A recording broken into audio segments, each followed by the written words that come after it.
I look out my window and I see my neighbor, Doug. Poor, lazy, deplorable Doug.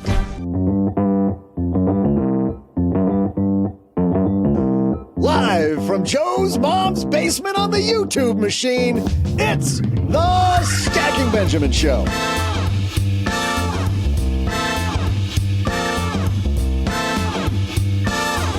I'm Joe's mom's neighbor, Doug. What are the top 6 reasons that high-earning people don't get rich? Hint, their first mistake is not listening to Stacking Benjamins. Here to join the conversation is the founder of Family and Money Matters, CFP, Elaine King. Then someone whose mission it is to help you live richly regardless of income, it's Paula Pant. And finally, a guy who's here to help you straighten out those mistakes. It's our own resident CFP, OG. But that's not all. Halfway through the show, I'll share my weighty trivia question. And now, a guy who's got to be in his golden years by now, it's Joe Saul-Sehy.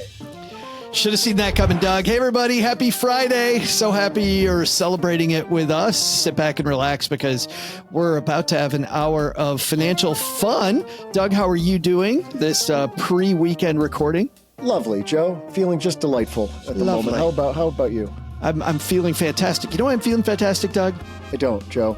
Well, it's because this episode's brought to you by State Farm. That's why. I knew it. If you're a small business owner, it isn't just your business, Doug. It's your life. Whatever your business might be, you want someone who understands. And that's where State Farm Small Business Insurance comes in. State Farm agents are small business owners too and help you, and know what it takes to help you personalize your policies for your small business needs. Like a good neighbor, State Farm is there. Talk to your local agent today. Maybe I should talk to them about learning how to read that. I don't know why. Let's say hello to our friends that are here. First of all, the gentleman across the card table from me, Mr. OG is back. How are you, my friend? Happy day. Fantastic. Thank you for asking. Speaking of insurances, or I think it's pronounced, Doug, it's insurances, right? Insurances. Yes. Trying to wind me up at the beginning, aren't you? Speaking of insurances, so if you had to use your homeowner's insurance, you guys had like 95-mile-an-hour winds? Yeah. Thankfully not yet. Anyway, the 5 inches of rain might do us in, but so far no wind damage. So it is raining today, so OG and his family building an ark in the backyard. I may not be here the rest of the day. One lightning strike away, you know. That is true. While we were getting ready for today, I was going to say, he hasn't been able to get you so far. God knows you've earned it. Right. And the woman who is currently in Manhattan, but just partied with us in Boston, Paula Pant is here. Yes, absolutely. Yeah, and you got me with that transition. I was not expecting the State Farm transition. I've been on literally hundreds of shows, and it's rare that I'm surprised. It's something new all the time, Paula. Something new. Something new. Segue. Yeah, exactly. We try to keep people guessing. Like you and I were recording an episode of Afford Anything earlier today, and you actually knew something about pop trivia. Pop culture. What the hell happened there? So you mentioned Guy Ritchie, and immediately I was like, oh, Madonna's ex-husband. Who knew? I had no Joe idea. was like, he had to Google it. He was like, is Guy Ritchie really Madonna? He is.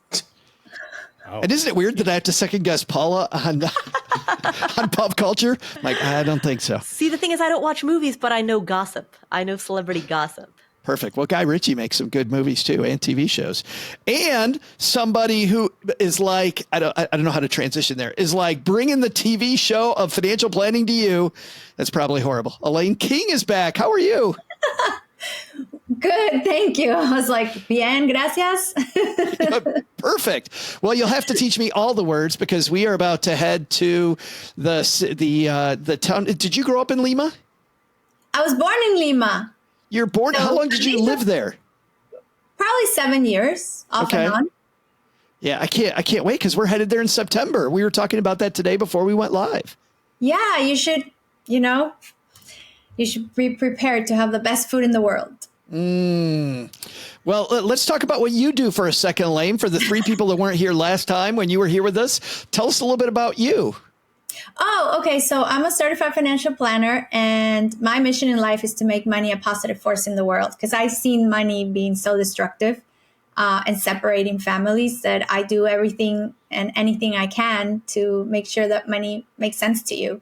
So behind me, I've written about 8 books on financial literacy for all kinds of people, because I really, truly believe that with a good financial plan and good money sense, you can really conquer your world.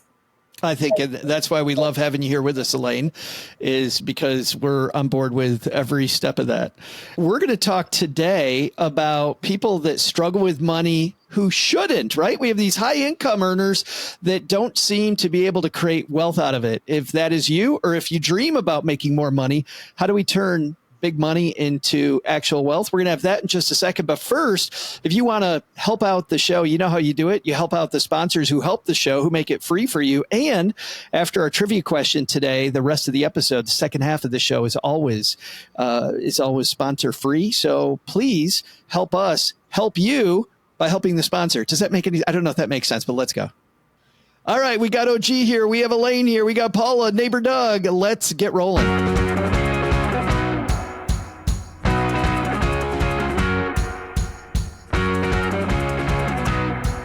Our piece today that is inspiring this conversation comes to us from the blog Banker on Fire. This is a classic one. It came out a couple of years ago, but you know what? We didn't look at it then, and we were flipping through Banker on Fire, and I really like this piece. 6 reasons why high earners don't get rich. Now, stackers, you don't have to have it in front of you, but if you want it in front of you, just go to our show notes page at stackingbenjamins.com and you can follow along there. But like I said, no reason to do that. I think for today, I want to start where Banker on Fire starts, guys, which is he talks about the story of this gentleman, Rick Fusconi? A graduate of both Dartmouth and University of Chicago, he went on to have a storied career in international finance. Over the course of 21 years, he rose to become the global head of fixed income at Merrill Lynch, accumulating a multi-million-dollar fortune along the way, retiring in his 40s to become a philanthropist. But he got in over his head when that global financial crisis hit 2007, 2008. 2 years after that, he filed for a spectacular bankruptcy just to keep a roof over his head. He then dives into how would this person lose all of their money? Why is somebody who's so blessed with this huge opportunity and clearly bringing in a lot, how do they end up filing for bankruptcy? Let's start, Elaine, with you as our guest. When you work with people, do you see this often? Somebody that's a high income earner should have stacked tons and tons of Benjamins behind them and just is struggling to make that happen? Oh, yeah, absolutely. Because there's really no, you know this better than me. There's no instructions on what you should do with your money. So I had a client once, I'll tell you, it's kind of funny. He made $1 million a year. And I told him, how much do you save? And he said, I don't know. And I said, do you have your tax return? And he said, yes. And I said, so anything that is not there, then you spend? Like if it says $1 million, that's what you spend. And he said, yeah, basically. So a lot of people are not taught to save. But most importantly, the fact that you should have at least a multiple of what you make. So if somebody makes $1 million, they should have at least, like 3, 4, 5, 6 times your earnings if you're in your 40s or your 50s. And people don't think about that because that's a lot of money. But if you start saving a little bit earlier, you will have a multiple of it. So I see that all the time. People that make $300,000, $200,000, and they have $100,000 saved. That's not enough. Yeah, in their 50s, in their late 40s, and haven't done any of that. You know, it's funny, Paula. Elaine talks about there's no instructions. I also feel like, and you know, I watch your Instagrams, but while I'm flipping through Paula's responsible Instagrams, I see what you see, which is I feel like TikTok, Instagram culture is not about what Elaine's talking about. No, there are no instructions. I feel like the instructions we get often are emphasizing something completely different. Yeah, that's why curating your information diet is so important. In the same way that you curate your food diet, you curate what goes into your mouth because some things are junk food and some things are more nutritious, which is just another way of saying some things will make you healthier or are likely to make you healthier, and some things are likely to make you less healthy. The same is true for what we let into our brain. And so curating that and being very selective about what we allow into our brain space is a major piece of making sure that we calibrate our mindset to healthy thinking. Oh, gee, when Doug and I were in Detroit at our meetup a couple weeks ago, were you there, Doug, when one of the people said we were talking about what was kind of the thing that helped you get good with money? And the first person who raised their hand said bankruptcy, which I did not expect. I did not expect somebody to say bankruptcy, but he said before that he had, to Paula's point about not having curated stuff. Oh, gee, he had the wrong stuff he was following. He had a bunch of toys. He didn't care about any of it. And when he went bankrupt, luckily he was young enough that it was the slap across the face he needed to get his life together. And he said now he's been able to retire. He's been able to do the things that he wanted to because of that brutal slap. But we don't want people to go through what this stacker went through or what Rick Fuscone in this piece went through. How do we get kind of that wake up call ahead of time that, hey, just because I make a lot of money doesn't mean I'm guaranteed wealth?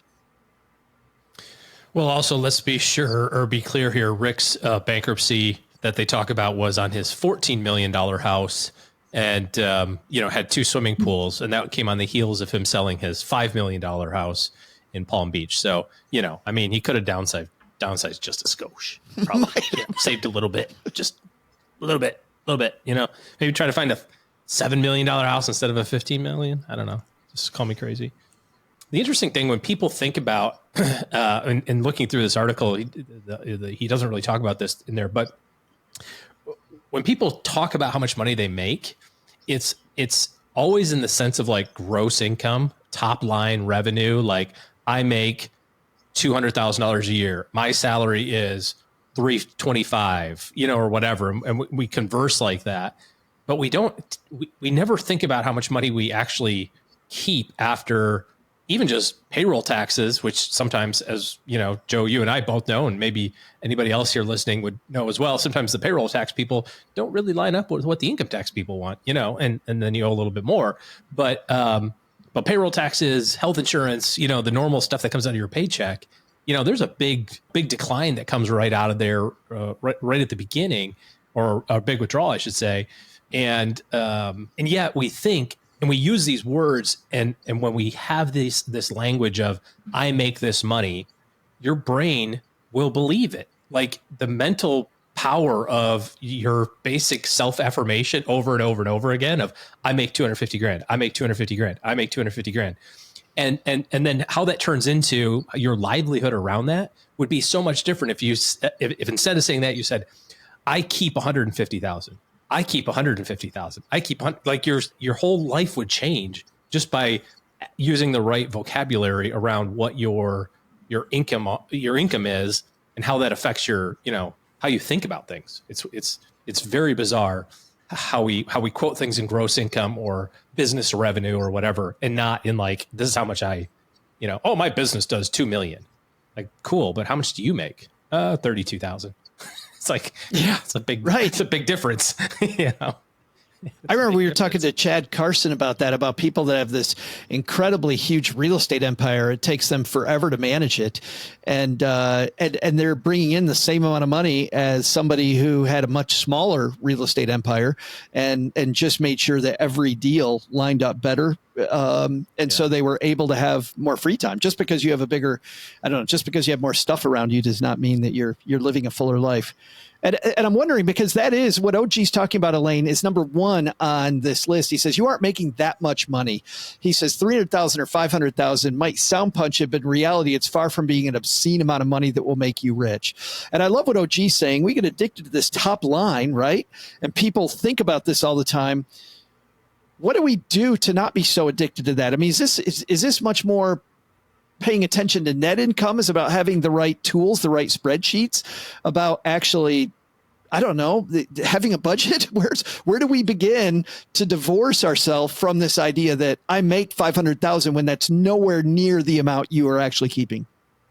Well, I think you have to think about your life plan in terms of proportions, because a lot of people, when they make money, I mean, if you're listening and you're experiencing, you're going to get a bonus, that doesn't mean you have to spend it, right? Your lifestyle doesn't have to go up. So if you have a plan and you can have a proportion always of savings, whether you make $10,000, $100,000, or $1 million, you're always going to be saving 20% and growing it. So I like what OJ was saying. It's not what you make, it's what you get to keep. Because if your lifestyle is 99% of your income, then you get to save 1%. You have to always aim that your lifestyle is 80% of your income. You live below your means. And that's when you get to really enjoy, when you get older, of everything that you want to do. So I think it's a formula. I mean, I'm sorry, I'm a mathematical person, but I think it's a formula. And whether you're small in numbers or big in numbers, that proportion has to stay. I don't know if you guys agree on that. Yeah. Well, I want to draw attention to one number that you said. You mentioned 20%, save 20%. For people just starting out, is that a good number to strive for? Oh, yeah, absolutely. Especially because you go from student college, eating Chef Boyardee or ramen, whatever, to, having to rent and buying your first car. You don't have to go all the way high. You just go gradually. Paula, you like that 20% number to start out? I say whatever amount you are currently saving, next month, save 1% more. Oh. And then the following month, save 1% more than that. And then the month after that, save 1% more than that. And if you just do that month after month after month, soon you'll be at 110%. Exactly. You save more than what you make. And then I got into credit card debt. How did that happen? I was funding my 110%. I had to get into credit card debt to get there. Yeah. OG, do you like that 20% number as a starting point? I mean, I think that I don't have any idea what the average person saves. I mean, I think technically the average person saves negative money. So, yeah. So probably anything 7 is 7 the average number, Elaine? Is that what you're saying? Yeah. I mean, yeah. Any number is better than 0. And like Paula said, if you can add a little bit to it and compound it, if you're just starting out, it doesn't really matter what the number is that you start out at. It's a combination of all of these things put together. It's like, so you get out of, you're in school and now you get your first job and it's like, oh, I got my first job. I make $100,000. No, you don't. Make 100, taxes are 20, savings are another 10. And now you're really living on 50. And yet so much would go to the bank and say, I want to buy a house. And they go, cool. How much money do you make? I make $100,000. Oh, you get to buy this size of house. It's like, it's insane how all of this stuff. And then so you start out behind from day one. But if that's where you are, it's totally fine. Start saving some money and get your lifestyle in check. You don't have to, just because you got a pay raise, you don't have to buy another car. You can stay where you are. You don't have to move, buy a different house. You can, you can keep your lifestyle at whatever level it's at for a period of time. You just have to freeze it to get back on the other side of that curve. You think about it like a graph using, Elaine's example of mathematics. Like you just have to get on the other side of that curve and then go ahead, increase your lifestyle. Once you're saving 10, 15, 20%, then every time you get a pay raise, have fun, go on vacation, do your thing, as long as you stay on that side of the equation. I love that idea of a freeze because I love that, the connotation then is you're going to pay attention month by month by month to make sure, that you lock it down. It's not a life sentence. I think a lot of people, when getting credit card debt or, some money issue happens, like, oh my God, I can never go on vacation. It's like, no, you just can't go right now. It's not never, just don't go now. Just wait 6 months, for God's sake. It'll still be there probably. Or maybe it's Jeez, Dad, calm down. Or maybe it's camping in the backyard instead of Yes. OJ, where do you want to go on vacation? Where do I want to go on vacation? I don't really I don't this really is a go slippery places. slope. Yeah. Yeah. No, probably things we don't really probably talk about. Right now I have a kid that's about to go to college and another kid that's going to go to college in 2 years and an 8-year-old daughter who knows what Louis Vuitton is. So there's basically no vacations in my life. Sephora. She's not on that yet. Thank God. But that's the next step, Elaine. I know that's the next level. So no vacations for OG. It's just slaving away in the basement next to Doug. But I love to Miami to visit. Perfect. I do love Miami. That is one of OG's. You're speaking his language, Elaine. It is my favorite place. $100,000 cars. Everybody got them. Yeah, I love the idea of freeze, the OG that you mentioned, Elaine. I love the high number. You know, some people in the fire movement are like 20%, how cute, but for the average American out there, 20% is a big, big number. And if we could get everybody to that, I mean, how great would we be? So I love that as an aspirational number. And Paula, I like this idea of challenges. Mm-hmm. You know, I like challenging ourselves. You know, we as part of our stacked book club, we each did a spending or saving challenge. Everybody picked one. And Cheryl and I decided to eat all the food in our freezer before we went out and bought any of the main courses. And it took us forever. It took us so long to get through it. And what food waste we would have had we not do that. So I love all three of these. Paul, I want to stick with you for a second because number 2 on this piece is you spend money before you make it. You spend it ahead of time. I remember NFL player Philip Buchanan we had on a few years ago and talked about when he got drafted, he was already over $1 million in debt because he spent all of his bonus money, all of his first year signings on stupid crap before he started. But Paul, as you know, you don't got to be an NFL football player to make that mistake. Yeah, it's very easy if you anticipate getting a big payout. You anticipate a large commission check, a big holiday bonus, a big promotion. Even if transitioning from being a college student into getting your first job, great.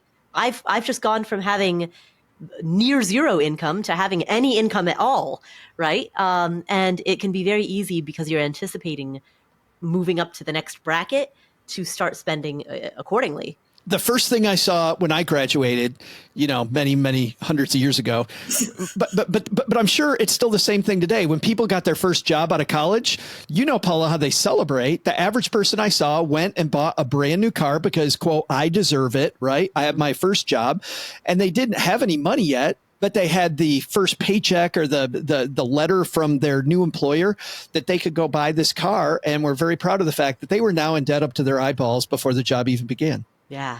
That anticipatory spending, I think sometimes it comes from a place of you've felt a sense of scarcity for a very long time. Mm-hmm. And so the idea of being, 5 feet away from that finish line can drive some of that anticipatory spending. And so I think a mental reframing, and this is of course easier said than done, but embracing some type of a mental reframing in which rather than feeling scarcity, you feel a sense of enoughness with where you currently are. I think that's one of the best ways to head off the anticipatory spending without feeling like you're needing to exercise discipline in order to do so. I think enoughness is our kick-ass new word of the day. Enoughness. Oh, thank you. I was going to go with anticipatory, honestly. All right, I was still focused on how many syllables in anticipatory. Ran out of fingers. Oh, gee, it's anticipatoriness. I don't know. Yeah, a good example of this that was close to home was that Doug knew that it was bonus time happening in the basement. You remember this, Doug? And so Doug went and he got all the designs done for a new pool behind his house. And then it turned out his employers gave him Jelly the Month Club. And he wasn't very happy. And the religious candles. And then Cousin Eddie had to help him. Oh, wait. That might be a movie. But again, thinking about what Paula just said here, this is all about the mindset. This is all about your brain playing tricks on you, because again, you cannot tell a lie to yourself. It's you just can't do it. Your brain is set up in a way that you are the most trustworthy person that you know. And so like if you're trying to lose weight and you're like, how come I can't do it? And you go, well, it's because you're fat and you're ugly. That really gets to you, right? And so the same thing is true with money. If you're like, oh, I'm going to make this money, or I got this big bonus coming, your brain has already consumed it. That's why having a spending plan, people use the word budget.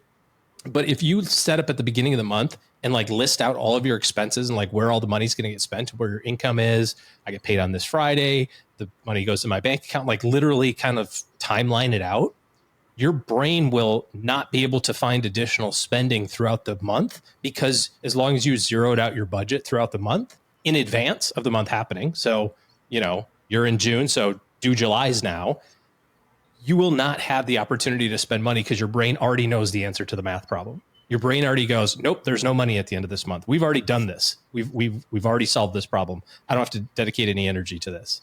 It's very, very interesting.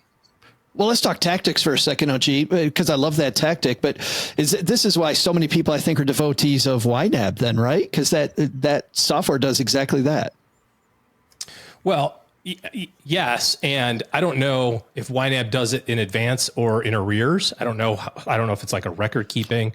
I don't know. No, you give every dollar has a job before you earn it. You take it, and you allocate it. There you go. This is my grocery money. This is my car payment money. To go back to that, this is the money I'm saving. Every dollar has a job. So before you earn it, it's already spent in a responsible way. Yeah.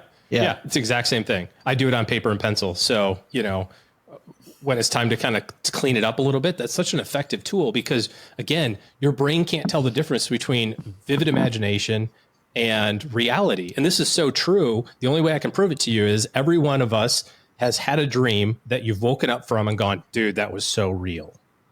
Because your brain doesn't know that it was fake. And, or you wake up and you're angry at your partner and you can't figure out why. It's just because you had a dream that they peed you off. Right. It's like, this is a dream. Why am I so hanging on to that? It was make believe, but your brain doesn't know the difference. Do the same tricks with money. A lot of this is just setting yourself up for success amidst all the opportunities to fail. It's just put yourself in a position to trick yourself in advance. It's really success criteria. Well, when I was making these mistakes, Elaine, what I had to do was go to an all cash lifestyle. I just had to make sure that I could only spend money that I had. I did make it impossible for myself to spend the money before I made it. I just had to take all that away. And if I would have done the YNAB-ish thing, the planning out the budget that OG's talking about, I would have gotten ahead even quicker. Are there any other tactics that you use with clients or have used in your own life to help people make that switch?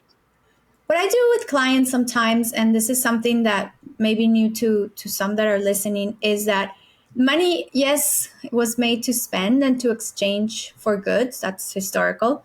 But also in this new modern life that we're living, we can spend money on assets.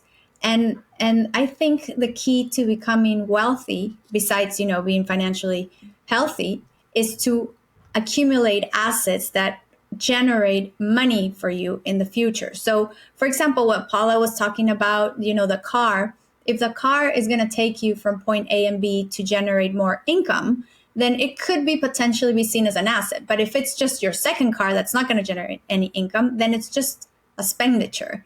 If you're going to add another bathroom to your home, then it's a capital expenditure, which means it's an asset. Your home is going to be worth more, and therefore you can rent it in the future for more. So I think for those who are starting up, they should divide their budget into things that you need absolutely to keep your home, your lights on, but also at the bottom of your budget, you should add capital expenditures, things that you want to spend, I don't know, maybe build a business, create some passive income, buy a piece of land. Maybe you don't have enough money to buy another home, but buy a piece of land that in the future you can rent out. So when in Spanish is cuando las vacas están flacas, when the cows are skinny, maybe you're cash poor sometimes, but you are asset rich and you can make that asset create more income for you. It's a great way to think about it. And Paula, I saw you give some big head nod when Elaine said buy assets. I was liking when the cows are skinny. What a beautiful visual metaphor, right? Yeah. But I absolutely agree. Assets. So I think it's a two-step process. When you're at the beginning of your journey, if you're in your 20s, or if you're at is that when the cows are skinny, when you're in your 20s? For most people, yes. I mean, yes. For most people, yes. When you're in your 20s, unless you're Justin Bieber, you probably haven't made big money yet. And so at that stage, investing in human capital, investing in your skills and your ability to earn money is one of the best investments that you can make. But after you do that, once you have some type of decently or highly compensated skill and you're making good money, then it's a matter of accumulating assets. So I think there's a switch that happens when you move from skill acquisition, and I mean, and obviously lifelong learning is important, but when your primary focus is skill acquisition versus when your primary focus is asset acquisition. But the skill acquisition, I think early on, so important to think is this putting more stuff in my corner to fatten up the cows? I'm just trying to keep it going. Yeah. Or planting grass. Yeah. That's right. Coming up in the second half of this discussion, we're going to talk about people moving around geographically for new opportunities. Banker on Fire does not like that one. And then also, you don't make the effort to manage your money. Just a couple more that we're going to dive into, maybe doing a better job on and give you some tactics to do better in those areas. But at the halfway point of every Friday show, we take our 3 contributors to this show, Paula, OG, and my mom, who never wants to play for herself. So Elaine King, you're playing on behalf of my mom today. Okay. It's a year-long competition. And Elaine, we've got some good news and some bad news about you playing for mom. Uh-oh. Would you like the good news or the bad news? The bad news first. The bad news is you are in second place. You're tied for second with 5. So you're not winning. That's the bad news. But the good news is you will be guessing second because, and I can't believe I'm saying this, because Paula Pant is winning so far this year. This never happens. What is going on? Paula has 6. Mom has 5. And OG gets to guess last. When, Doug, is the last time that OG got to guess last? It has happened before, but it's usually a momentary aberration. It's a little dip in the market, and he comes roaring back. This has been a sustained, depressed period for him. I don't know. What are you guys? Well, he won last week, so. But it was depressing that you won last week, OG. I don't know. We need a trivia question, though, and Doug, you provide those. So let's see what our question is this fine Friday. Hey there, Stackers. I'm Joe's mom's neighbor, Doug. Since Elaine King is on the show today, I thought it'd be a great excuse to talk about her home country of Peru. And more importantly, Peru's Lake Titicaca. It's like a Boy Scout troop went on a camping trip and got a merit badge for lake naming. I can't wait to visit one day and see what inspired that name. Is it the first part, the titty part, or the caca part? I don't know. I don't even really care. Believe it or not, Lake Titicaca isn't even the best thing about Peru. First off, Peruvians celebrate New Year's by gifting each other yellow underwear for good luck. I've always been a fan of that tradition. So I tried giving Joe's mom some of my underwear as a gift one year. Looking back, she must have had something against the people of Peru because she was not happy about the yellow ones. Wait, maybe she was hoping I gave her red ones? I don't know. She's hard to figure out sometimes. In addition to sexy lakes and traditions, Peru is also the 7th largest producer of gold in the world. As of this year, they have over 100 gold mines in operation. That's enough to keep Mr. T accessorized for a lifetime. Am I right? Today's trivia question is, how many metric tons of gold did Peru produce in 2022? I'll be back right after I see if there's any lakes around here that haven't been named yet. I got a couple ideas. I bet you do, Doug. I bet you do. Had you heard of that tradition, Elaine? You know that tradition, giving people underwear? I heard of the tradition, not giving it to others, but I heard of it. Yellow, right? Yellow. Yeah, yellow. Yeah. Yeah. So interesting. And I can't wait to go. Let's what's it? No, not about the underwear. That came out. No other reason than the free underwear. I am currently running out of yellow underwear. Underwear is yellow. We know that. Yellow underwear when you go to Peru. Otherwise, you're going to be stopped in customs. I hear the beeping sound as I'm trying to back away from that statement. Let's get on with this then. So, Paula, you have to guess first. How many metric tons of gold did Peru produce in 2022? Oh, man. Okay, so I have to think in terms of the metric system.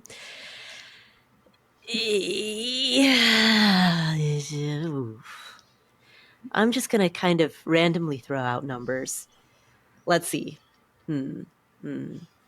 Searching my ingredient label for some number inspiration. Ooh, okay. All right. So this can of Waterloo was manufactured in Austin, Texas, and the zip code of the manufacturing plant. This is awesome. Which you multiply by 5. The zip code of the manufacturing plant is 78702. So I'm going to say 78,702. 78,702 metric tons. Metric tons. 78,702. Elaine, you think that's high or low? No, I don't have an idea.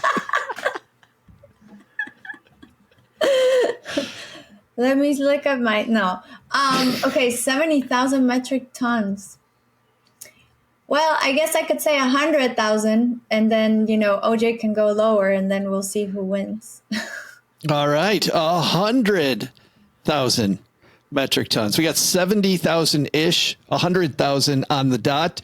OG, what are you thinking? Metric tons of gold. So I think that a metric ton is very close to a real ton, which is 2,000 pounds.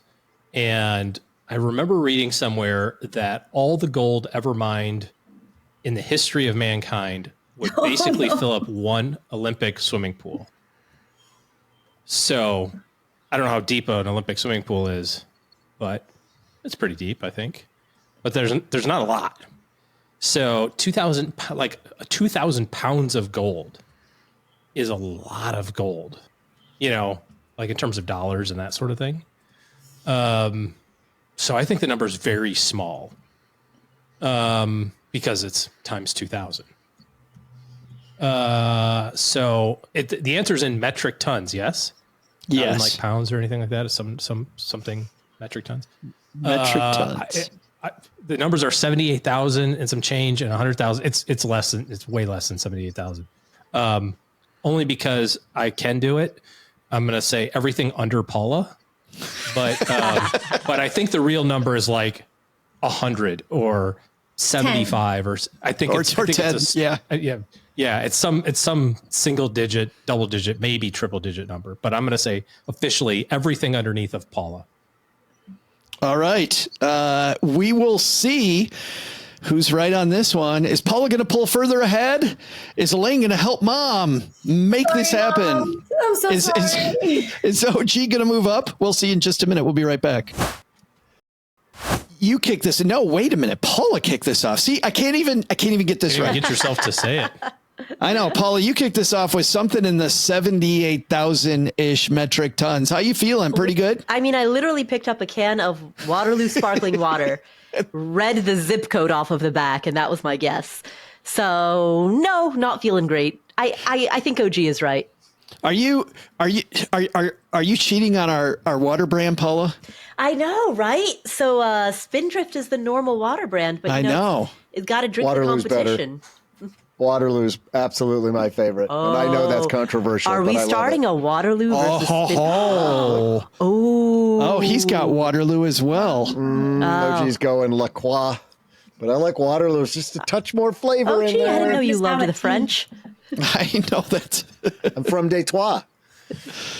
I think Waterloo 100 Things tons. about me, Paula. I think it's 100 tons. Well, so Elaine, you're not feeling good about your answer either, really. No, I said it in meters. I guess I had to convert it into tons. Yep. Well, we will see who's. So, OG, you must be feeling confident then. If both Elaine and Paula think you're right. Well, I just think 78,000 times 2,000 is such an incomprehensible number. No one could even. There's no one in this planet who could figure that math out. So it's just. Such Doug a big has. number. I'm sure Doug has. Yes. No, Doug, haven't you? Begged him not to. Oh, yeah. I begged him Oh, no, repeatedly he's going to not get all of the math because OG loves all of the I math. hate the math part. It's so annoying. Doug, Carry on, Doug. Doug, who's right here? Is OG taking this home? Hey there, stackers. I'm gold digger and thoughtful gift giver, Joe's mom's neighbor, Doug. Gold has been a valuable metal to humans for thousands of years, with the first uses of the metal dating back to 4000 BC. It must have been a trip to be the first person to have found it. 1 minute, you're panning for who knows what, and the next thing you know, you discover gold. Look, everyone, look over there. Lou discovered gold. Today's trivia question is, how many metric tons of gold did Purdue? the university, and Peru, the country, produce in 2022? Combined. It's pretty technical. They probably got it in a lab somewhere. They're figured out how to make it. The answer, while gold is Peru's most valuable export, they also export tons of copper and zinc. Now, I'm not sure the exact conversion rate between a ton and a metric ton.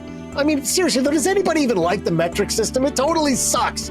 But good thing I have the ton app on my phone. Let me just see here. A couple of beep, beep, beep, bop, boop. And, it just says it's a lot. Anyway, overall, the country's mining sector accounts for 8.3% of the country's roughly $240 billion GDP. Elaine's learning so much about her own country. She's nodding her head like, oh yeah, I knew that. So how many tons were there? Roughly 62.825 tons, which means, well, I'm not going to do the conversion for you yet. What I will tell you is that Paula guessed Austin, Texas. Like, it's not even a number, Paula.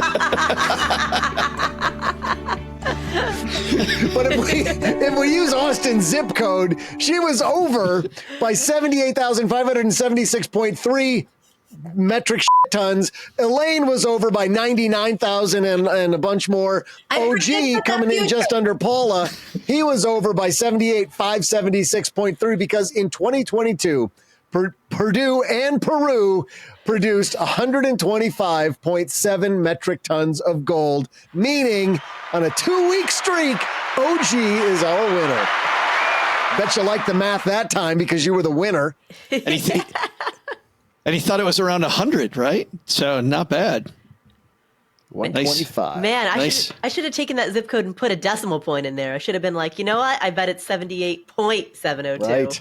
Bam! Would have anchored it lower in everybody. Yeah, you're using the American version of commas and decimal points, and if you would have just used the European or metric version of doing it, I don't even know.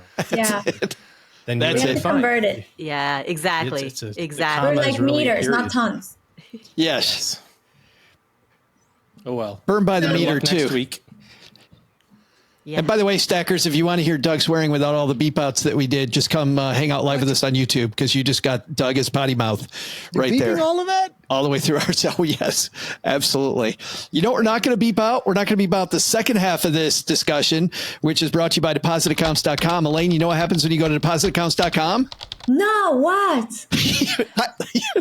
Perfect. You find out that brick and mortar bank where you might be keeping your savings account might not be giving you the interest you deserve. You can compare more than 275,000 deposit rates from over 11,000 banks and credit unions for free at deposit accounts from Lending Tree. All right, let's dive into another piece of this, which is this idea of moving around. And you know what, OG, let's start with you because we hear all the time that people, you got to move around to make jobs. The average person has 7 different companies or more that they work for during their career. That number's up significantly over 15 years ago. And yet, because there's so much cost around moving, that it makes it more difficult to stay wealthy. Are you on board with that? Well, I mean, I guess all of those things are somewhat fact dependent. I know it does cost a lot of money to move. We moved 10 years ago and it was 10 grand just about, excluding the cost of selling our house and the cost of deposit on a new apartment and like all of that, sunk costs of the move. But the actual capital cost to move was, about 10K. That number undoubtedly is 3x now. So if you don't have a company that's providing you relocation benefits, then you got to kind of factor that into your decision. Not to mention, the new cost of living and tax situation and whatever's going on in the new place that you're moving to, right? If you move from a lower cost of living area to a higher cost of living area, and all you're doing is looking at that salary increase, like, oh, I'm moving from wherever Midwest to San Francisco, and my gosh, my salary went from 70 grand to 110. It's like, that probably is not enough to offset the cost of the move, plus the extra taxes and insurance costs and cost of living to move to a really high cost of living area. That doesn't mean that it's not a good idea, because that could change the career trajectory you have, or could be some other networking opportunities, in your specialty, in that area, which helps.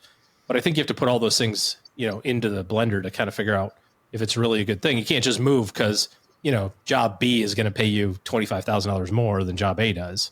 There's a lot of extra pieces there.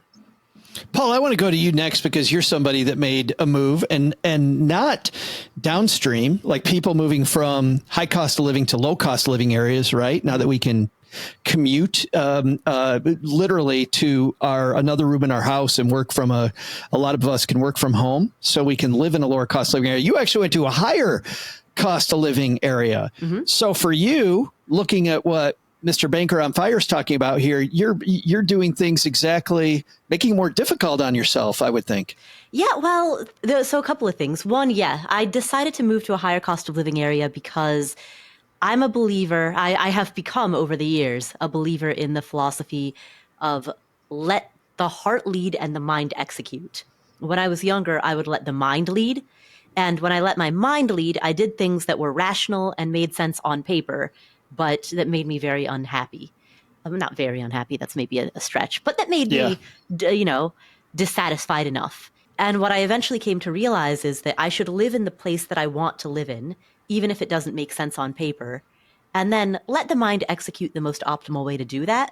But don't give up living in the place that you actually want to live in, right? So if what you really want is to live in a high cost city, if there's a particular city that you just love, live there.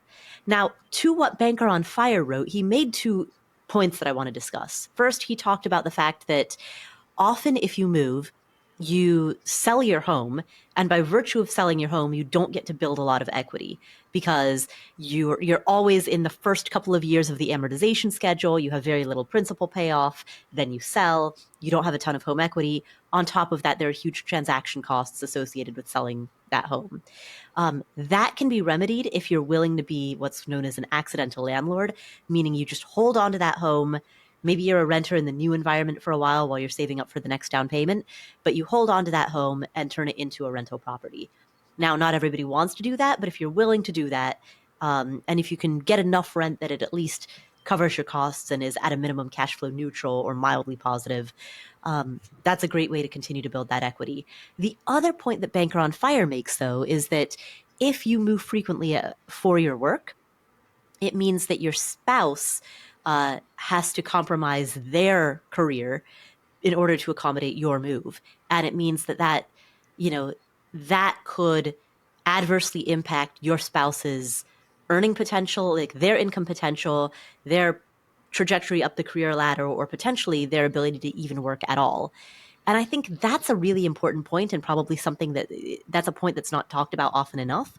The age of remote work is helping that a little bit, but that's even to the extent that remote work is helping that's very industry specific. I agree with something that Professor Scott Galloway talks about when choosing to move upstream to a place like where you moved, Paula, to Manhattan, which is, proximity, even in the age of the internet, truly does matter. Mm-hmm. And being in a community locally of people that are like-minded people moving in the same direction. I mean, there was a reason why in Paris, back at the time of Hemingway, like all these great writers, F. Scott Fitzgerald, they're all there together, right? Gertrude Stein, they're all creating stuff, the proximity. And I totally agree with him that proximity is everything. And while the cost of living might be more difficult, that being in a place where great people are doing great work and being a piece of that movement is also great. Elaine, though, there was also one more point Paula didn't point to, and I was glad you didn't steal this thunder, Paula, because there's another one. And Elaine, I love coming to you for this because your practice is in Miami, but also in Peru.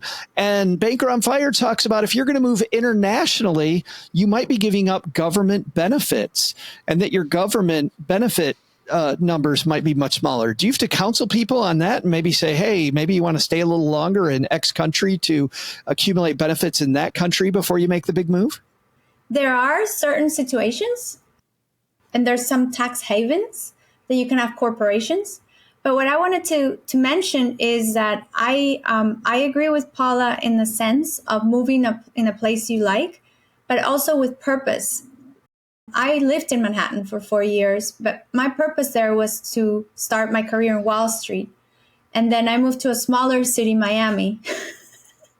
Way small.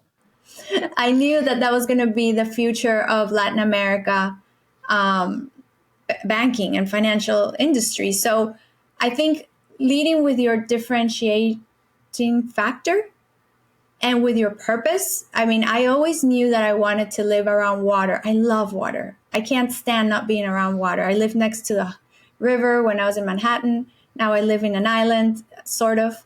So I think purpose, not to, and agreeing with Paul in the sense that don't let the tail wag the dog, you know, because if you have purpose and you have energy and motivation, you're going to make it work. So the same thing with taxes. So don't just, you know, I have a client that, you know, saving $20,000 on taxes and staying miserable in a city doesn't make any sense if you can make it, you know, 10 times more if you move faster. So having financial well-being is more important than having financial accumulation. Being in a place that makes you happy and that you can thrive and grow makes more sense than letting the taxes and money drive your destination. My dad was an expat, so we always moved places every 2 years because of a better opportunity. So I associate moving with better opportunities, more income, more benefits. So I think that should be the mindset should be you're moving to do something better and become something better, as opposed to you're moving, you know, for a worse position. I mean, why would you even do that? It doesn't make any sense. So I think you should definitely consult one of us before you decide to move. We would love to throw it in Excel. I'm working hard on learning Python. So one day I can, you know, do it faster. But, you know, and the cost of living, there's so much stuff that you have to consider before moving, but definitely go with your purpose. If you like water or if you like mountains, go there. It's going to make you happier, and therefore you're going to thrive and grow your I'm a big fan, Elaine, of water too. Like my body literally craves it. Like if I didn't get water, I think I'd totally die. Yeah. No? Is this on? I recommend Waterloo, made in Austin, Texas. Zip code 78702. For all your water needs. I thought it was State Farm, not Waterloo. Waterloo, if you want to sponsor the show too, we already see how great we are at this. We're amazing at this. Last thing I want to talk about here is that, you know, a lot of people with high income think that they don't need to spend a lot of time managing their money because there's always a lot more coming in. And OG, you know, on one hand, you and I talk about this a lot, right? The one side of the equation that people don't give enough thought to is making more money. And yet, Banker on Fire says maybe if you spend some more time managing that money you made, you'd keep some. Well, I mean, there's so many components to, you know, the concept of money, and it's not just the earning capabilities of it. It's not just your, you know, your top line, like we talked about a little bit earlier. It's the structure of your pay. It's the type of compensation that you receive. And all of these different things all end up with different taxation, all the different ways that you can defer the taxation in terms of savings. And then, you know, all the little tactical things. He gives an example of selling stock at a loss and then repurchasing it in his other account. You know, that all sounds good on paper, but then there's rules around that too, you know, in terms of how long you have to wait and so on and so forth. And there does get to be a point in time, you know, I think it's like, what is that called? Like an inverse bell curve? I don't know the name of it. Parabola? Is that what that is? Is it a parabola? No, it's not a parabola. What's a parabola? It's a U shape. Marble. I don't know. Anyways, when you're getting started with money, you need lots of help. And then you get things going, I think, and like things are going good and life is good and, you know, everything's kind of on autopilot.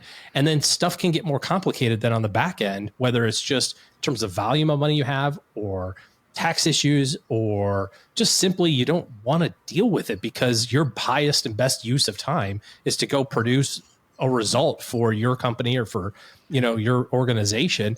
And it's just better to devote your time and energy to that and have someone else handle these other things for you. So there's lots of opportunity there to be more efficient. I did think it was funny where where he talked about how he could never understand how finance people could screw up their money. And it's like, well, have you ever seen a fat doctor? Like, doctors used to smoke like in the room with you. Like, hey, what do you think's wrong? You're like, well, I can narrow down a few things, doc. Got an upper respiratory issue. Have you tried cigarettes?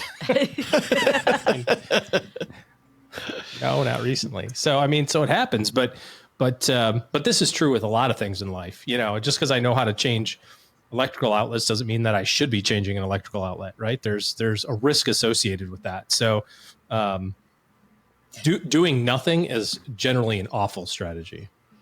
Well, there, Paula, is there's a side conversation to what OG's talking about, which is it spending more time optimizing, if it is the right time for that, or is it better systems? Ooh. Well, perhaps optimizing comes from system improvement. All the above. Yeah. Both. Well, yeah, and perhaps those two are one and the same. I just feel like sometimes people are like, well, I got to devote more time to this. And I think that might be a lie. You know what I mean? Maybe more time setting up, a better mousetrap. I think that, to a certain extent, you can't cut back hours any further. And I think if you're in a mode where you are really trying to elevate to the next level, it just requires a lot of hours sometimes. It does. But how you spend those hours, do you set up the systems? Do you bring in the talent? Makes a big difference. Yeah, Elaine? Oh, yeah, I wanted to backtrack a little on the first question you asked an hour ago. I'm just kidding. The last one. The last one on taxes. Yes. Bring it. Okay, so there is something called FATCA, which is a treaty that the U.S. has with most of the countries around the world. So if you're thinking about living internationally, you have to remember your citizenship. Even though, I'll use myself as an example, even though I'm Peruvian, I'm also a U.S. citizen, which means that I have to pay taxes as a U.S. citizen. I was born in Peru, but if I make money in Peru, I need to tell the U.S. government. If I have a savings account in Peru, I need to tell the U.S. government because they have a treatment that they tell each other, the banks tell each other. So don't get in trouble with the U.S. government and avoid paying taxes. If you go to another country, because you are a U.S. citizen first and foremost, and you have to pay taxes. So you may end up in a country that you have to pay 2 times taxes because you have a rental in the US and you're making money in another country. So make sure that you have the right advisor to give you that. You don't want to owe money to the IRS. And that's because you said I had to remember fat guy. What was the? FATCA, FATCA. That's not what I heard at all. FATCA. That guy. Got it. Fat guy. Slightly different, Doug. Slightly different. But that will remind you. Fat guy will remind you. It will. It's not perfect, but it's directionally right there. That's a great place, I think, for us to end this discussion. I will link to this because there's actually 6 in total. We covered 4 of them at stackingbenjamins.com if you want to dive into them more. But love that discussion. I love the tactical tips you all brought. Let's find out what's happening where each of you are. We'll have our guest of honor go last. OG, what's happening to you this fine weekend? What's happening to you? What's happening with you? What are you having done to yourself this weekend? We are in the middle of building our ark. We are nearly finished, and we need it because pretty soon we'll just float away. So yeah, this weekend is a golf tournament. So maybe. Supposedly. Maybe. Yes. Where are you, OJ? Water polo. I live in Dallas. Okay. It's rained a lot here in the last 4 or 5 days. Because OG likes water too, Elaine. So he's trying to get as much around him in Dallas. Make it less landlocked than it is currently. Paula, what's happening at the Afford Anything podcast? Oh, on the Afford Anything podcast, we have an interview with a guy by the name of Michael McQueen who talks about mindset. So he talks about how to persuade others and be a more effective communicator. And, whether you're trying to convince your spouse to move into index funds instead of mutual funds, or you're trying to convince your kids to save some additional some of the money that they make, from their summer jobs. You're trying to convince them to invest some of that, or you're trying to convince your boss to give you a raise or your client to pay you more. He talks about mindset and persuasion. So that's the Afford Anything podcast. He's so interesting and so energetic. And he also has that Australian accent, which doesn't hurt either. Exactly. Yes. Exactly. He was Australia's Speaker of the Year, Keynote Speaker of the Year. Keynote speaker of the year in 2015. Yeah, just a fabulous guy, Michael McQueen. If you've never heard him, you can hear him on the Afford Anything podcast. Yes. Elaine, thanks so much for coming back. We love having you here, and congratulations on everything you've been doing. What's happening with you and your practice? Well, it's growing, it's thriving. I'm going to be on TV on Wednesday in Telemundo talking about why women need to save more than men. And I'm writing my 9th book on methodology for women also. and I'm waiting for Miami to cool down because I also love to play golf, but I can't play in 95-degree weather. It's too hot. Yeah. I'm jealous that OJ is playing golf. Well, come to Texas it's after still the 95. How are you playing at 6 in the morning? It's just With a fan? They're just a Can't little shovel tougher sweat. in Texas. So we're okay. Yeah. Without any It's a dry heat. It's a dry heat. to dry heat. No, it's not. Yeah, it's the humidity that gets you. I'm going to wait for the winter to play golf maybe. But I love golf too. So A good time. And people can find you at ElaineKing.com, right? yes, ElaineKing.com. Awesome. And we'll link to Afford Anything, to ElaineKing.com, and to this wonderful piece that we talked about today on our show notes page. Doug, man, I think you got it from here, brother. What should be our takeaways today? Darn right I got it from here, Joe. Here's what's stacked up on our to-do list for today. First, take some advice from OG. Stop reminding yourself how much you make and instead tell yourself how much you keep. Second, don't forget the words of Paula Pant. Whatever you're saving right now, your anticipatory goal should be to save 1% more than that next month. Then wash, rinse, and repeat. But the biggest to do? I gotta start panning for whatever might be left undiscovered around here. Who knows what I'll find in Joe's mom's jewelry box? Thanks to Elaine King for joining us today. You can find all things Elaine at ElaineKing.com. We'll also include links in our show notes at StackingBenjamins.com. Thanks to Paula Pant for hanging out with us today. You'll find her fabulous podcast, Afford Anything, wherever you're listening to finer podcasts. And finally, thanks also to OG for joining us. Looking for good financial planning help? Head to StackingBenjamins.com/OG for his calendar. This show is the property of SB Podcasts, LLC, copyright 2024, and is created by Joe Saul-Sehy. Our producer is Karen Repine. Karen and Joe get help from a few of our neighborhood friends. You'll find out about our awesome team at StackingBenjamins.com, along with the show notes and how you can find us on YouTube and all the usual social media spots. Come say hello. Oh yeah, and before I go, not only should you not take advice from these nerds, don't take advice from people you don't know. This show is for entertainment purposes only. Before making any financial decisions, speak with a real financial advisor. I'm Joe's mom's neighbor, Doug, and we'll see you next time back here at the Stacking Benjamins Show.